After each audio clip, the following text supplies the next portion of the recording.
Itu siapa? Ujarku terbata-bata. Aku memberanikan diri melangkah. Debah! Sontak aku langsung menoleh ke arah belakang yang secara tiba-tiba pintu belakang kembali terbuka. DGH! DGH! Jantungku mulai berdebar kencang. Anehnya, setelah aku melihat ke depan kembali, tidak ada bayangan apa-apa.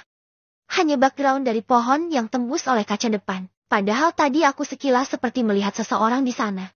Apa mungkin pikiranku sedang kacau oleh sebab itu malah berimajinasi yang tidak wajar? Tak pikir lama, aku lantas menutup pintu belakang dengan cepat dan segera kembali ke posisi sopir untuk melanjutkan perjalanan. Harusnya aku banyak istirahat sebelum perjalanan panjang ini. Ucapku pelan. Setelah memasuki tol, aku langsung tancap gas dengan cepat agar estimasi waktu tidak menjadi lama. Untungnya, keadaan tol tidak terlalu padat sekarang ini. Untuk mengatasi kesendirian, aku memutarkan lagu dan kadang ikut bernyanyi riang. Karena bosan tidak ada teman untuk mengobrol. Itulah sebabnya aku memilih untuk berkaraoke saja. 1 jam berlalu, aku pun bosan dan mulai jenuh dengan semua lagu yang kuputar dan beralih memainkan acara-acara podcast di YouTube. Ya setidaknya aku bisa mendengar orang berbicara agar tidak terlalu sunyi. Suara orang berdehem. Mana mungkin? Aku kan sendirian di sini. Masa iya jenazah di belakang yang berdehem? Itu tidak masuk akal. Jantungku rasanya ingin copot ketika mendengar ada suara orang berdehem dari belakang. Tanganku bergetar dan mataku berkaca-kaca karena ketakutan. Mana sekarang aku sedang mengendarai mobil. Tolong jangan ganggu. Saya sedang mencari uang. Kita sudah berbeda alam. Aku memberanikan diri berkata seperti itu. Kabur. Itu tidak mungkin. Sebab aku sedang bertugas. Lagi pula aku sedang di dalam jalan tol. Nyawaku bisa terancam jika panik berlebih. Deheman itu datang lagi. Pak tolong. Saya kan ingin mengantar Bapak. Tolong jangan seperti ini. Ujarku lagi dengan lirih. Aku menarik nafas panjang lalu mengeluarkannya untuk menenangkan diriku. Aku bisa. Aku bisa. Aku bisa. Ucapku dalam hati berkali-kali untuk mengatasi rasa takutku. Berdeham lagi. Tak mengapa dia berdeham, selagi tidak menampakkan wujud. Sepertinya aku masih bisa menahannya. Aku akan terbiasa. Benar kata Pak Burhan. Aku butuh banyak pengalaman tentang seperti ini. Beberapa jam kemudian, aku seperti sudah terbiasa dengan deheman-deheman yang terdengar. Padahal bukan terbiasa, tetapi lebih untuk membiasakan saja yang penting bagaimana caranya cepat sampai. Sudah sekitar jam 10 malam.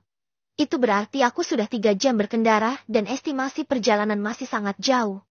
Aku membakar rokok untuk menghilangkan rasa takut dan kejenuhan. Mungkin karena tidak merokok, aku tidak tenang sedari tadi.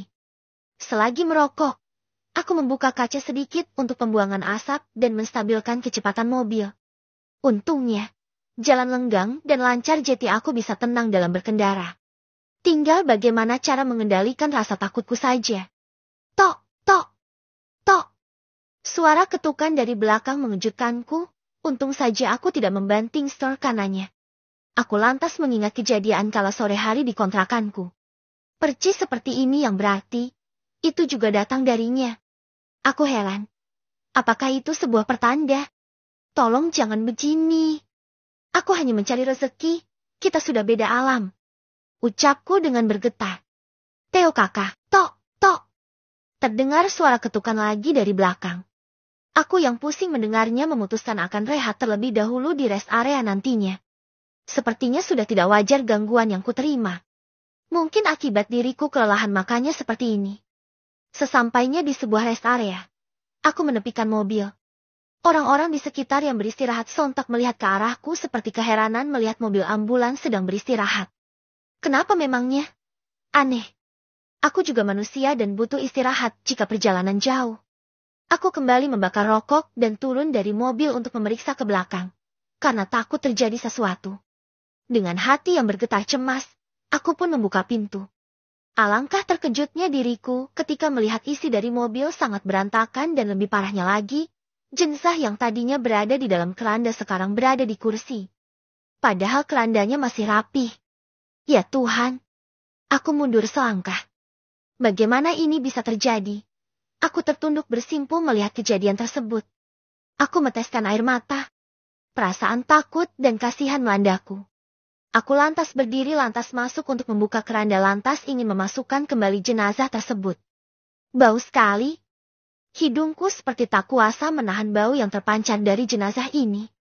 Aku menahan bau tersebut lantas berusaha memindahkan jenazah ke dalam keranda. Tetapi aku seakan tidak mampu untuk memindahkannya. Begitu berat, bahkan untuk bergeser sekalipun. Ya Allah. Badanku merinding hebat melihat matanya yang tiba-tiba saja melotot ke arahku. Dengan tangan yang gemetar, aku menutupnya kembali. Bibirku bergetar. Badanku lemas sulit bergerak bahkan. Nafasku memburu karena ketakutan. Aku menarik nafas terlebih dahulu lalu menghempaskannya secara perlahan. Ya Allah, mudahkanlah hamba. Jangan sampai terjadi fitnah atas hamba dan jenazah ini. Aku berdoa dalam hati.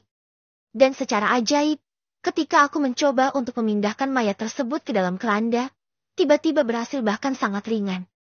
Dengan cepat aku meletakkannya di keranda lantas menutupnya kembali. Di luar mobil, aku masih mengatur nafasku yang masih terengah-engah. Bukannya istirahat untuk menenangkan pikiran. Aku malah mendapatkan pengalaman seperti ini. Sial sekali diriku ini. Gimana caranya aku bisa sampai tanpa adanya gangguan seperti ini ya? Bagiku ini cukup sulit sekali. Ujarku mengeluh dengan nafas yang masih tersenggal. Abaikan saja, Mas. Aku terkejut karena ada yang menimpali ucapanku. Lantas aku menoleh ke depan dan berdirilah seseorang di hadapanku. Apakah dia manusia? Tenang, jangan takut, Mas. Saya manusia sungguhan kok. Ujarnya lagi seperti bisa membaca apa yang kupikirkan. Abaikan gimana Pak maksudnya? Tanyaku mengenai ucapan sebelumnya. Dia tidak langsung menjawab melainkan menghampiriku terlebih dahulu dan duduk di sebelahku sambil membakar rokok. Santai saja, mereka hanya mengganggu seperti itu. Sampean takut boleh, itu manusiawi kok. Tapi jangan kebablasan apalagi sendiri tidak ada yang menemani. Jawabnya panjang. Tapi Pak, sebenarnya kenapa seperti ini ya? Tanyaku lagi dengan penasaran. Ketika hidupnya mayat ini pemakai ilmu-ilmu terlarang. Terlarang? Maksudnya seperti ilmu hitam gitu ya Pak? Ya, semacam itulah dan kamu juga harus hati-hati ketika masuk Solo nanti. Aneh, kenapa orang ini tahu kalau aku akan ke Solo? Padahal aku tidak bilang sama sekali kepadanya. Saya hanya menebak saja, Mas. Jangan terlalu dipikirkan. Lagi, dia seperti bisa membaca apa yang aku pikirkan. Harus berhati-hati maksudnya gimana, Pak? Memang apa yang menanti saya di Solo nanti? Aku kembali bertanya tentang ucapan sebelumnya. Kampung yang kamu tuju itu berbahaya. Perbanyak saja doa dan perlindungan. Sebenarnya ini kenapa? Rasanya seperti... Jangan menyerah. Mengurus jenazah adalah kewajiban kita sebagai manusia yang masih hidup. Kamu anak buah Jono kan? Jono. Bagaimana caranya mengetahui banyak tentangku? Padahal aku sama sekali tidak memberitahunya. Siapa orang ini? Mungkinkah orang ini yang disebut sebagai anak IndiHome? Apa Indomie? Maksudku Indigo. Kalau begitu, saya permisi untuk melanjutkan kembali pekerjaan saya, Pak. Sebetulnya saya ingin sekali bertanya lebih banyak. Tetapi, sepertinya Anda bisa mengetahuinya. Ucapku sambil berdiri untuk meninggalkannya. Suatu saat, kita bisa bertemu lagi. Dan saat itu pula aku akan menjelaskannya padamu. Aku tidak menjawab. Hanya mengangguk saja tanda mengerti. Kami pun berpisah. Aku ke mobil dan dia entah pergi kemana. Aku pun melanjutkan perjalanan kembali dengan ditemani hembusan rokok yang sedang kubakar. Aku terkejut mendengar deheman dari belakang kembali terdengar. Tetapi aku tidak memperdulikannya. Mencoba untuk terbiasa adalah jawabanku sekarang atas deheman tersebut. Lagi pula niatku baik dan tidak ada maksud lain. Bertemu orang tadi membuatku berpikir lebih jernih untuk menyikapi hal seperti ini. Ya Allah. Itu bukan deheman, tetapi geraman yang menakutkan. Tubuhku bergetar karena suara geraman yang begitu berat. Apakah dia marah? Bersambung.